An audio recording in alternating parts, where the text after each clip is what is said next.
जय श्री कृष्णा, जय श्री राधे, जय भोलेनाथ।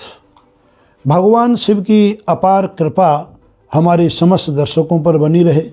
आज मैं एक अपने मन के शंका और मन के बिंदुओं को मैं आपके सामने शेयर कर रहा हूँ। मुझे ज़रूर विश्वास है ये बिंदु भी आपको अच्छा लगेगा।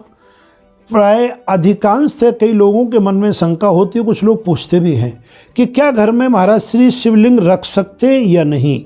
आज मैं इसी बिंदु पर आपको चर्चा करने वाला हूं कि हमें शिवलिंग घर में रखना चाहिए या नहीं रखना चाहिए।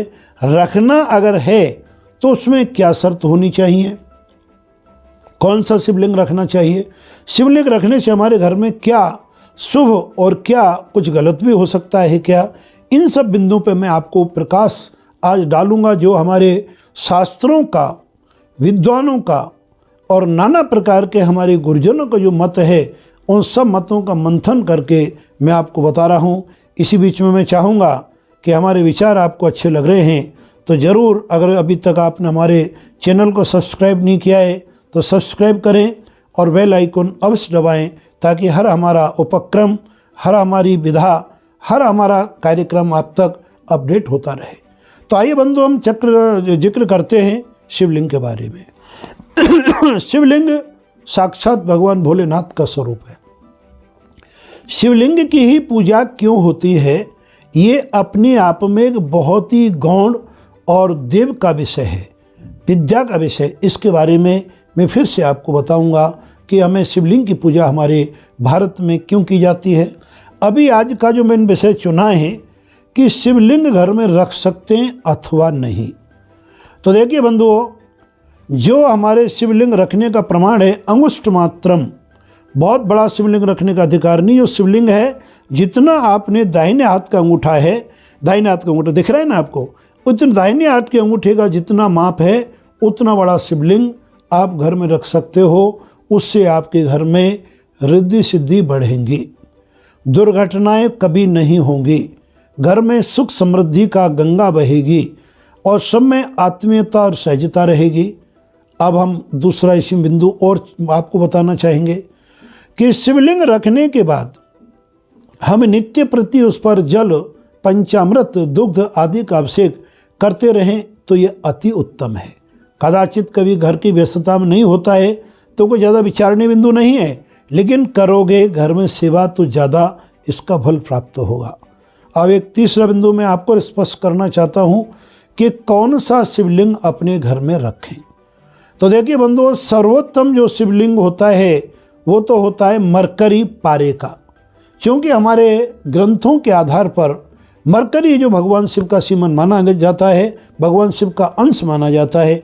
अगर आपके पास शुद्ध पारे के शिवलिंग अगर स्थापित हैं, ओ हो, आपके घर में लक्ष्मी, सरस्वती और रक्षा हेतु माँ काली डेरा डाल के रखेंगे। सब भगवान की सेवा में निरंतर रहती हैं, क्योंकि नारायणी नमोस्तुते, समस्त हमारी देवी नारायणी के रूप में है, जो आपके घर में उपस्थित हो जाएंगे। सर्वोत्तम शिवलिंग होता है मरकरी पारे का। उसका प्रमाण इस अंगुष्ठ से ज़्यादा बड़ा घर में नहीं होना चाहिए। अगर बड़ा है तो मंदिर में स्थापित करें और वहाँ पर पूजा करें। द्वितीय होता है अपना स्फटिक मणि। जो स्फटिक मणि होती है उसका भी आप शिवलिंग बना सकते हैं, आकृति सब में एक ही प्रमाण होती है। तीसरा, आप अपना धातु यानी स्वर्ण, चांदी अथवा पीतल आदि के भी शिवलिंग स्थापना करने का प्रमाण है। इनसे भी परे जो एक चीज़ का प्रमाण आता है, नर्वदेश्वर। आपने अनेक जगहों पर लिखा देखा होगा नर्वदेश्वर। इसका अर्थ क्या है, नर्मदा के कंकड़ सभी शंकर, यानी नर्मदा नदी से निकले जो कंकड़ हैं, लुढ़क लुढ़क के शंकर का रूप अपने आप धारण कर लेते हैं। अगर शंकर का धारण रूप नहीं किया है तो नर्मदा नदी के तट से लिया हुआ पत्थर या नर्मदा नदी के बहाव से लिया हुआ कोई भी कंकड़ हो, पत्थर हो, उससे यदि आप शिवलिंग का निर्माण करेंगे तो कहा जाता है वो स्वयं सिद्ध होता है। शिव पुराण में इसका बड़ा ही सुखद आनंदपूर्वक वर्णन किया गया है।